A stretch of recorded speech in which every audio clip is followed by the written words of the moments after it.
Good morning students. Again I welcome you back with my new video, and today in this video I'm going to explain the chapter Evans Tries an O-Level, written by Colleen Dexter. Before starting with the explanation of the chapter, let's talk about the author. Evan Tries an O-Level by Colleen Dexter. And here Colleen Dexter, who was born on 29 September 1930 and passed away on 21st March 2017, is a British crime writer who is known for Inspector Endeavour Morse, who appears in detective novels authored by him. These novels, written between 1975 and 1999, were adopted as a television series from 1987 to 2000. Dexter has received many awards and accolades, including 2 Silver Draggers, 2 Gold Draggers, and a Cartier Diamond Dragger. For lifetime achievements in 1997, he was conferred with the 1996 McVitie's Award for his story Evans Tries an O-Level. In the year 2000, he was appointed an Officer of the Order of British Empire for his services to literature. Author's name was Colleen Dexter, was born on 29 September 1930, Stamford, United Kingdom, and died on 21st March 2017, Oxford, United Kingdom. Spouse Dorothy Cooper. Movies and TV shows: Inspector Lewis, Endeavour, Inspector Morse, Service of All the Dead Nationality British. Introduction of the chapter. The story Evans Tries an O-Level, written by Colleen Dexter, is an interesting story depicting how a prisoner called James Evans befools all the officers of the prison to escape under a well laid out plan. Despite the best efforts of the prison authorities, Evans is able to escape. In this battle of wits between him and the prison authorities, he has the last laugh. Theme of the chapter. The story talks about a criminal Evans who is known as a prison breaker. The prison officials make huge efforts to keep Evans in prison, but he eventually escapes successfully. Though he outwits the officials, they marvel at his ingenuities and wisdom. Character sketch of the story Evans Tries an O-Level, and the leading character is Evans. He is a pleasant young man. He has not done any violence. He is good at imitation and had been part of Christmas concerts. He is a kleptomaniac. He is called a prison breaker since he had escaped prison thrice with the help of his couple of friends. He is sharp-witted. The governor, an officer of average intelligence but overconfident, poor judge of character. Jackson, senior prison officer, kind-hearted man, not an intelligent person, and is gullible. Poor judge of character, takes delight in ordering people around. Stephens, new recruit, takes order without thinking. Reverend McLary, supposed to surprise Evans' German O-Level exam. Now students, let's start with the explanation of the chapter. In early March, the Secretary of Examination Board received a telephonic request from the governor of Oxford Prison to create an examination center in jail for one candidate named Evans. He started night classes in O-Level German last September. He was the only one in the class. The secretary made other routine inquiries and promised to send all the forms and stuff. The cell of Evans was turned into the examination room. A person from St. Mary Mag's was to work as invigilator. The governor did not tell the secretary that Evans the Break had already escaped from the prison 3 times. He would have done so from Oxford prison if there had not been unrest in the maximum security establishment up north. The governor of Oxford prison took personal interest to see that Evans goes no chance to escape. One day prior to the examination, that is on Monday, 7th June, Evans' German teacher shook him by the hand at 8:30 p.m. and wished him good luck. They met in the heavily guarded recreational block just across from D Wing. At 8:30 the following morning, Tuesday, 8th June, Evans had two visitors, Mr. Jackson, the senior prison officer on D Wing, and Mr. Stephens, a burly, surely looking man, only recently recruited to the profession. Mr. Jackson mockingly addressed Evans and Einstein. Evans' face was unshaven and he requested Mr. Jackson to let him shave himself. Jackson instructed Stephens to make sure that he took his razor out of the cell. Mr. Jackson told Evans that he had got half an hour to smarten himself. He asked Evans to take off that filthy looking hat. Evans replied that it had brought him good luck in life and requested to be allowed to keep it on during the examination. At 8:45 the same morning, the Reverend Stuart McCleary left his bachelor flat in Broad Street and stepped out briskly towards Carfax. The temperature was considerably below normal.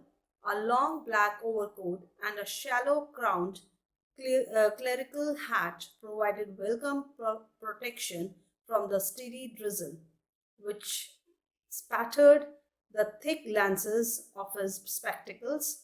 In his right hand, he was carrying a small brown suitcase which contained all that he would need for his morning duties. The 2-hour examination was scheduled to start at 9:15 a.m. Two small square tables were set opposite each other. Two hard chairs were placed in front of the tables. Jackson told Evans that the governor himself was going to listen in Jackson, and Jackson would be watching him like a hawk. He asked Evans to keep his nose clean, and finally Evans nodded. He had his number 2 handkerchiefs lying ready on the bunk. Just before leaving his cells, Jackson wished Evans good luck. In the little lodge just inside the prison main gates, the Reverend S. McCleary signed his name neatly in the visitor's book. From there, he walked side by side with a silent prison officer across the exercise yard to D Wing. Here he was greeted by Jackson. The wing's heavy outer door was unlocked and locked behind them. The same was done to the heavy inner door. McCleary was now to be looked after by Stephen. Jackson murmured if he had got the razor. Stephens nodded. McCleary followed Stephen to the cell where Evans was kept. Stephen opened and peephole and found Evans completely engrossed in a textbook of elementary German grammar. Stephens took the key from its ring and cell locked open.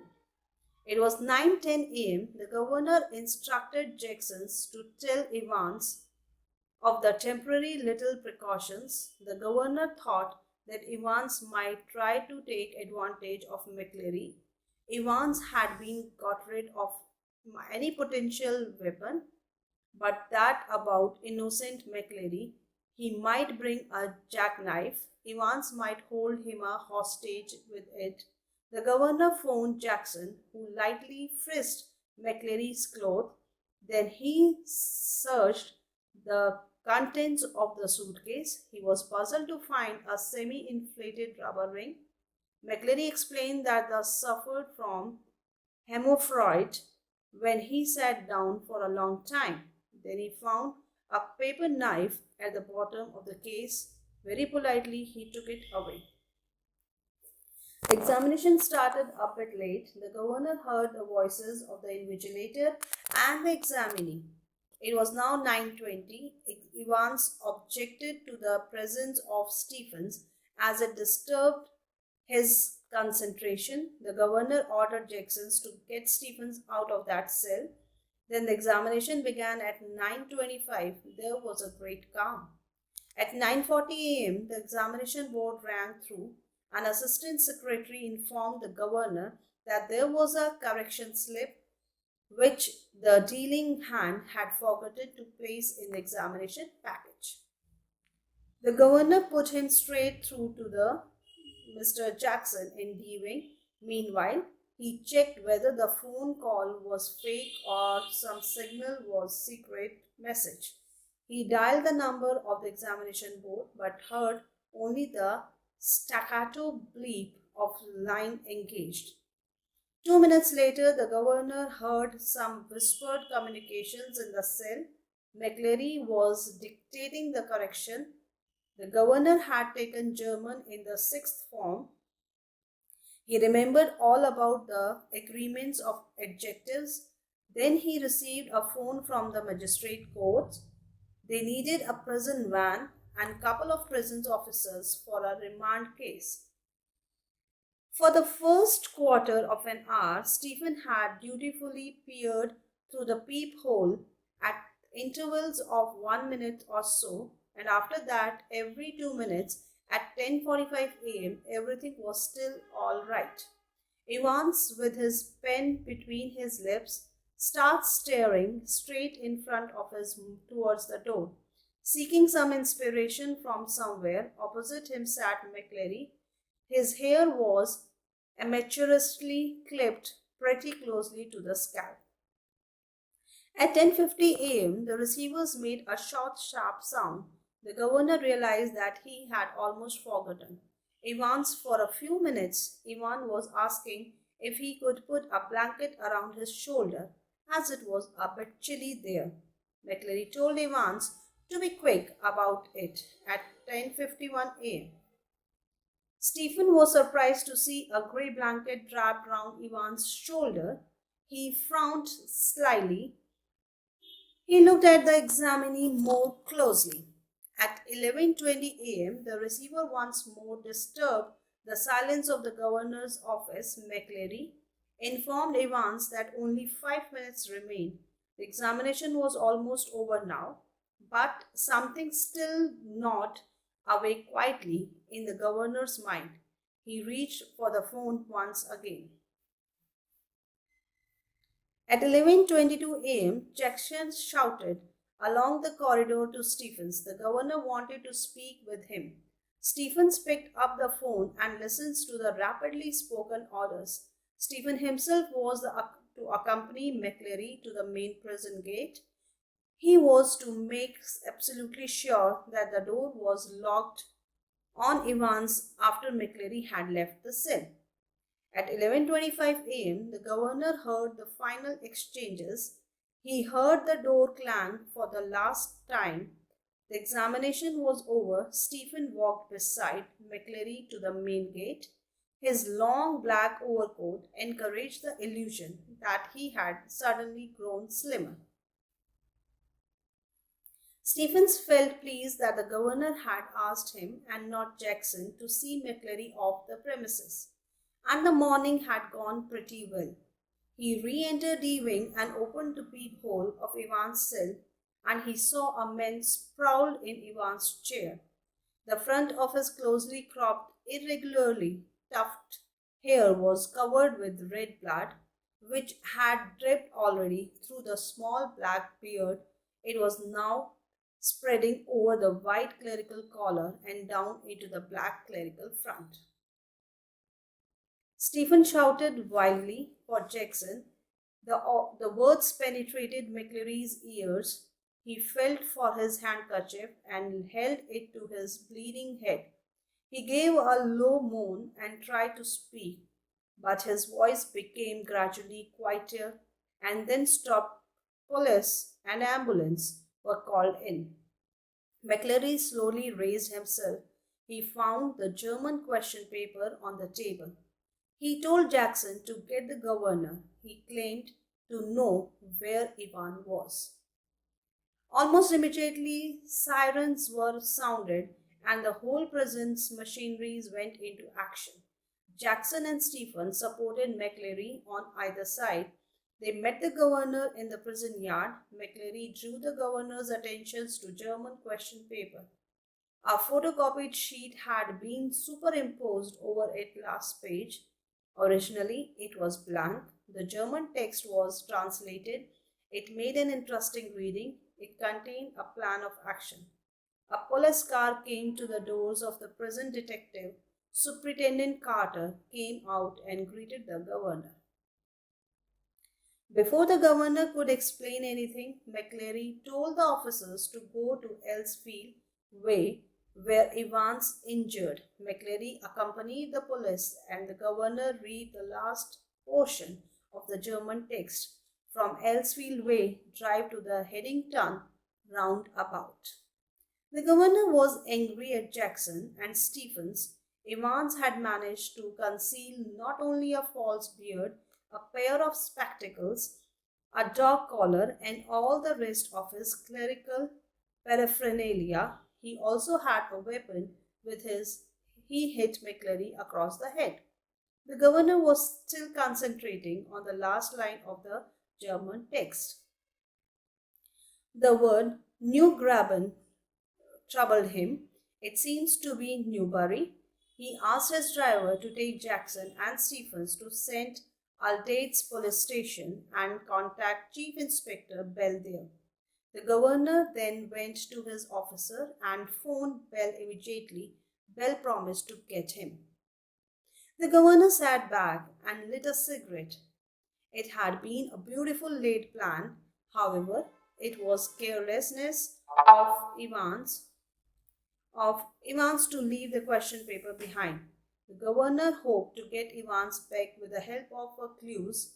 Superintendent Carter informed him that McLeary had spotted Evans driving off along Elsfield Way, but had lost him at the Headington roundabout. He must have doubled back into the city. The governor said that he might be on his way to Newbury. He asked Carter if they had managed to get McLeary to hospital all right. Carter replied that he was in the Radcliffe then. A few minutes later, the governor rang the Radcliffe and inquired about the parson who came there in their ambulance from Elsfield Way. The governor was shocked to learn that the fellow had disappeared. Then the ambulance got there. A quarter of an hour later, they found McLeary securely bound and gagged in his study in Broad Street. He had been there, he said, since 8:15 a.m. when two men called. Inquiries in Newbury's throughout the afternoon produced nothing. By tea time, everyone in the prison knew that what had happened. Evans had impersonated McLeary and stayed in. After a gentle stroll round the centre of Chipping Norton, Evans returned to the Golden Lion Hotel. A smart new hat concealed his hair. His chin was irritatingly sore and red because of the beard that he had to stick with plaster. He gave instructions to the receptionist, smiled at her, and went into his room. He was shocked to find the governor sitting on his narrow bed. The governor told Evans that it was useless to try anything. He had got men all around the place, women too. Evans was visibly shaken. He confessed that the correction slip had ruined him. Slowly, very slowly, Evans relaxed. He began to talk about the plan. They would fix any hotel. The really important thing was for the phone to ring just before the exam finished. They could get the prison officer out of the way of a couple of minutes. The correction slip provided the name of the hotel and the exact time the exam started. Evans asked the governor how did he know which golden line it was. Governor said it means that he used the same method index number 313, central number 271. The six-figure reference 313/271 hands one bang in the middle of Chipping Norton. The governor then asked him about his knowledge of German and how he got all the blood to pour over his head. Evans explained how they had used the little rubber ring for the piles for it. They used pig's blood and mixed 3.8% trisodium citrate to stop it clotting. The governor shook his head in reluctant admiration. They walked down the stairs. Evans said that he had many friends. Though he had no visitors or letters, he always had his German teacher. The governor said that he was from the technical college. Evans seems to enjoy all this. He asked if they had checked it. The receptionist told the governor that the van was outside. A silent prison officer handcuffed the recaptured Evans. Then the two men sat on the back seat of the prison van.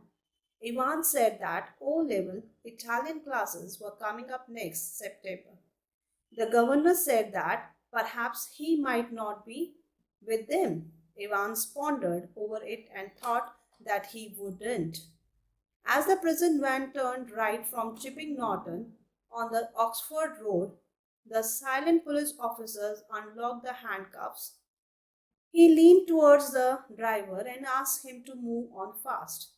The driver inquired in a broad Scots accent where they should make for. Evans suggested going to Newbury. Evans had the last laugh. He had escaped from prison once again. Now students, here we start with the summary of the chapter, Evans tries an O-level. Evans is a prison breaker who is used to having the last laugh, where breaking out of prison thrice, he is in prison for the fourth time. He decides to break away and is again successful. He did so by desiring to have some sort of academic qualification while serving his imprisonment. For this, he wanted to take the O-level examination in German. A German teacher would come to teach him for 10 months in the prison. After that, the examination is arranged in his cell itself. A person called McCleary is called to invigilate for the exam.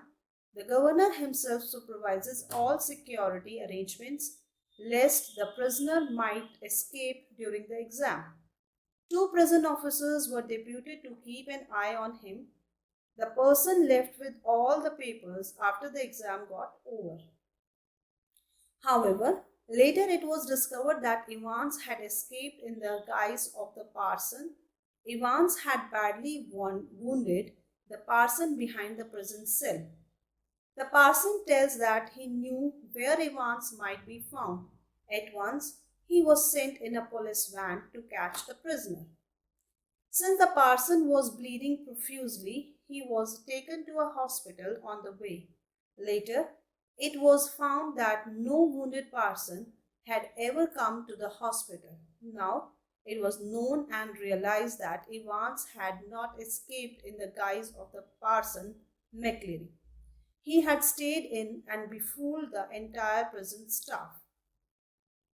The blood flowing from his head had not been his own blood. It was rather pig's blood that McCleary had cleverly managed to bring in. Similarly, McCleary was not the parson. The real parson McCleary was tied by some men in his room since morning. Towards the end of the story, the governor got hold of Evans in a hotel room. Handcuffed, Evans was sent away with prison officer in the prison van. Once again, Evans got the better of the governor. Both the prison officer and a prison van had been part of the plan mastered by Evans' friends. Evan had been able to escape from prison 3 times earlier also. Once again, he became a free bird. Due to this reason, the prison officer used to call him Evans the Break. So students, here we finishes with the video.